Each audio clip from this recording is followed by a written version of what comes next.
Dobrý den, dámy a pánové, já myslím, že možná přátelé, kteří nás v tím humorním služení. Já jsem velmi rád, že se potkáváme v podstatě na druhé příležitosti jednoho programu výstavy od filmového padá podpoření známce. Mezi námi vítám pana doktora Petra Sendáka, který je spolu s autorem knížky, kterou přijímá v ruce.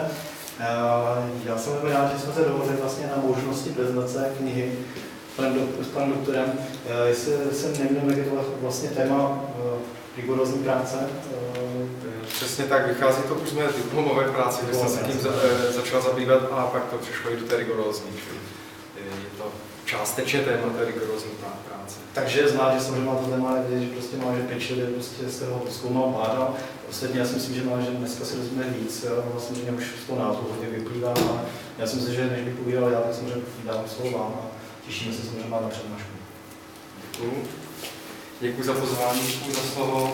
Zároveň s tímto přivítáním bych přivítal také spoluautorku knihy Hanku Rotovou, která to jsem tady zapomněl, v mé pravici a jsem rád, že přišla. Vlastně my oba dva jsme se tím tématem začali zabývat už při svých studiích na Pražské filozofické fakultě v rámci studia na katedře filmové vědy a Hanka v rámci studia archivnictví na Masarykově univerzitě v Brně, čili oba nás vlastně ta tématika vývoje na českém, potažmo československém venkově po druhé světové válce ve 40., teda 50. až 60. letech zajímá.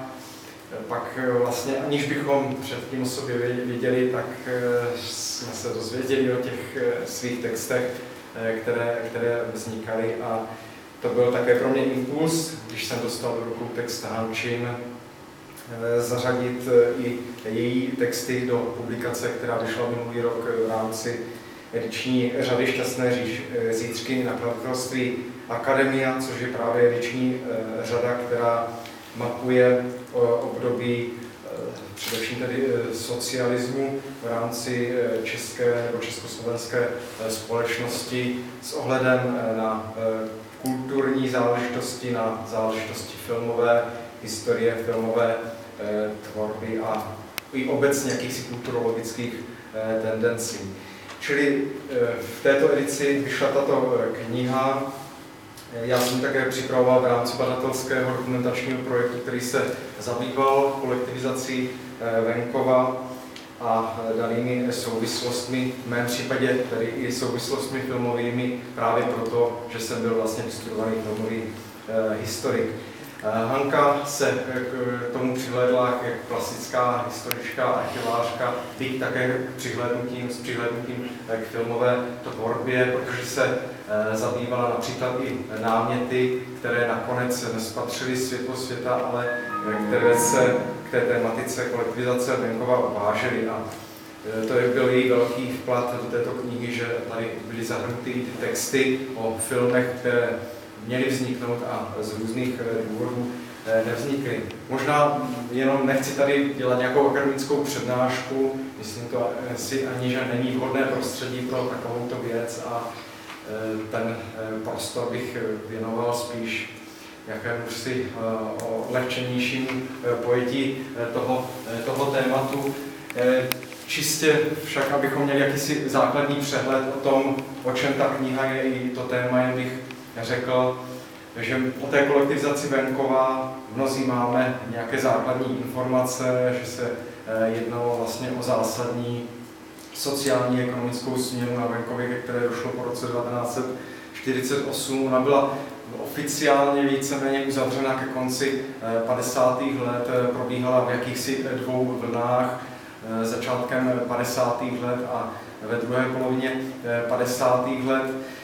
Ono se mluví v této souvislosti také o družstevnictví. Vlastně, když si řekneme kolektivizace venkova, tak se nám vybaví ta jednotná zemědělská družstva, která fungovala v té době. Ovšem družstevnictví mělo v Československu, v české společnosti velkou tradici. Už od Rakouska-Uherska přes Československou republiku my jsme byli družstevní velmoc v rámci celého světa. Ovšem jednalo se o formy demokratického družstevnictví, které bylo založeno na někud jiných principech než ta pozdější jednotná zemědělská družstva, do kterých se vlastně transformoval celý ten malorolnický, převážně český venkov. Po té druhé světové válce vlastně došlo k tomu, že ty velké statky byly rozděleny mezi menší zemědělce. Byla to vlastně politika komunistické strany, která se takto proklamovala, že dává těm vlastně chudým tu půdu, že jim pomáhá s tím, že záležitost sovětských kolchozů nebude v Československu aplikována. Po pár letech se ukázalo, že tomu bude jinak a bylo tomu jinak a skutečně ten princip proměny jakési té kolchozní promění toho zemědělství proběhl i u nás. Těch důvodů bylo víc, byly tam důvody ekonomické, sociální, politické. Důvodem bylo například to, aby se to zemědělství zefektivnilo a pracovníci přešli tedy do průmyslu, kam bylo převážně investováno. Přestože vlastně k této kolektivizaci došlo, tak až v roce 1964 ta výkonnost československého zemědělství dosáhla stavu, jakém bylo v roce 1938. Čili trvalo opravdu léta, než se ten nový celodružstevní systém zaběhnul. Byl to velký sociální a ekonomický proces, který proměnil značnou část české společnosti, celý ten agrárnický venkov, jak se říkalo, ta venkov jedna rodina, venkov základ společnosti, to, z čeho vyrůstala ta obrozenecká, nebo ty obrozenecké ideje české společnosti už v 19. století, a co se potom přenášelo do první republiky, čili ten venkov měl v těch 30. 40. letech velkou váhu, mnohem větší, než má dnes, nejen z ekonomického hlediska, že ta soběstačnost potravinová byla velmi důležitá v rámci tehdejšího fungování Evropy a jednotlivých zemí, ale i z toho hlediska sociálně politického. Venkov měl silné zastání právě v parlamentu prostřednictvím agrární strany, čili po jejím zrušení, na vlastně donuceném zrušení po druhé světové válce, tady vzniklo jakési vákuum, kdy najednou ten venkov neměl kdo reprezentovat, a toho právě využila především ta komunistická strana, která se proklamovala jako ta zastánkyně těch rolníků. Po roce 1948, kdy už vlastně ta moc tato diktaturní totalitární strana měla celé osvojenu v rámci celé republiky, tak došlo tedy k přenesení těch principů té sovětské kolektivizace nebo kolektivizace, která probíhala v naprosté většině těch zemí středovýchodní Evropy, těch socialistických zemí. U nás tedy byla dokončena, v Polsku se to třeba nepodařilo, tam k tomu nedošlo i z toho důvodu. Dneska Polsko je výrazně agrárnější zemí a i zemědělstvím se tam živí výrazně více obyvatel nežli u nás. Byl to proces velmi dramatický, velmi bolavý, ta kolektivizace, vlastně nám ta situace na tom českém venkově se proměňovala doslova každým rokem, a aby toho mohlo být dosaženo, tak vlastně byly tam voleny určité postupy, které vlastně byly přijímány od těch sovětských poradců, kteří tu kolektivizaci řídili v Sovětském svazu už ve 20. a 30.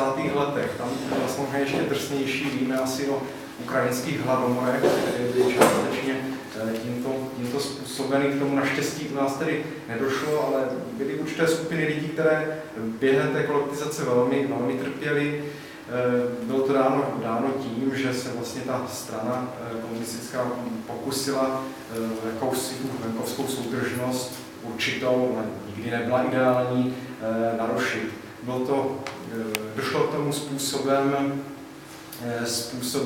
rozjetí tzv. Akce K neboli akce Kulak, čili vlastně jakési ostrakizace těch zemědělců z větší rozlohou obhospodařované půdy. A kvůli této akci K